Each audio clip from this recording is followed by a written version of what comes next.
আজি অসমৰ কাৰণে দুখৰ দিন বুলি মই ক'ব বিচাৰিছোঁ। ডক্টৰ ভূপেন হাজৰিকাৰ পিছত আজি আমি আমাৰ সকলোৰে মৰমৰ শ্ৰদ্ধাৰ আমাৰ জনপ্ৰিয় শিল্পী গায়ক আমাৰ জুবিন গাৰ্গৰ আজি আমি হঠাৎ যেটো বিশ্ববাসী হেৰুৱালে, সেইটো আমাক সঁচাকৈ এই খবৰে আমাক মৰ্মান্ত কৰি পেলাইছে।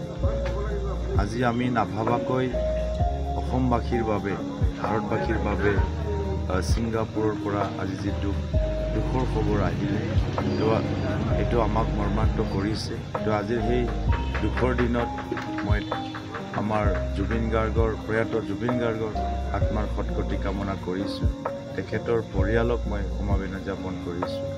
আৰু আজি তেখেতৰ এই আকস্মিক মৃত্যুত আমি দুখ প্ৰকাশ কৰি আজি ৰাজনীতিক দলৰ এটা প্ৰাৰ্থী হিচাপে আমি বিভিন্ন কাৰ্যসূচী আজি বাতিল কৰিছোঁ।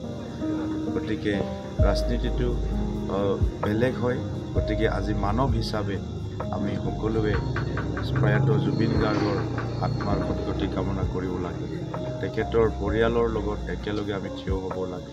গতিকে মই অসমবাসী, ভাৰতবাসীক অনুৰোধ জনাইছোঁ, আজিৰ এই দুখৰ দিনত আমি সকলোৱে আমাৰ মৰমৰ, আমাৰ হৃদয়ৰ আমাৰ গায়ক জুবিন গাৰ্গৰ যি মৃত্যুৰ দিনা আমি সকলোৱে একেলগে আমি তেখেতৰ পৰিয়ালৰ থিয় হওঁ আৰু সদায় তেখেতে আমাৰ ওচৰলৈ থাকিব, আমাৰ মাজত থাকিব, এজন অমৰ গায়ক হিচাপে আমাৰ মাজত সদায় জুবিন গাৰ্গ থাকিব।